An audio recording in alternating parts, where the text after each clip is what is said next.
Back Narmada ડેમની સપાટીમાં વધારો થયો છે। એક દિવસમાં 3 સેન્ટીમીટરનો વધારો થયો। ગઈકાલે 7 સેન્ટીમીટર બાદ ફરી 3 સેન્ટીમીટર સપાટી વધી છે। નર્મદા ડેમની હાલની સપાટી 115.81 મીટર પર પહોંચી છે। ઉપરવાસમાંથી 12,973 ક્યુસેક પાણીની આવક થઈ છે। 12,850 ક્યુસેક પાણી નર્મદા કેનાલમાં છોડાયું છે।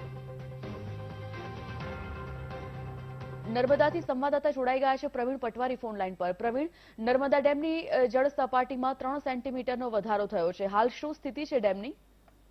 જી ચોક્કસથી સંજીવની કે હાલમાં તો આંશિક સપાટી વધી રહી છે, કારણ કે ઉપરવાસમાં વરસાદ ઓછો હોવાને કારણે ઉપરવાસમાંથી પાણીની જે આવક થઈ રહી છે તે ઘણી ઓછી થઈ રહી છે અને એટલી જ આ કેનાલ દ્વારા છોડવામાં આવી રહી છે। ત્યારે 2 થી 3 સેન્ટીમીટર 12 કલાક 24 કલાકની વચ્ચે થતું હોય છે અને આમ કહી શકાય કે જો ઉપરવાસમાં વરસાદ નહીં પડે તો આગામી દિવસમાં જળ સંકટ પણ તોડાઈ રહ્યું છે, પરંતુ હાલમાં સારા વરસાદની આશા તંત્ર રાખી રહ્યું છે। જી આભાર માહિતી માટે।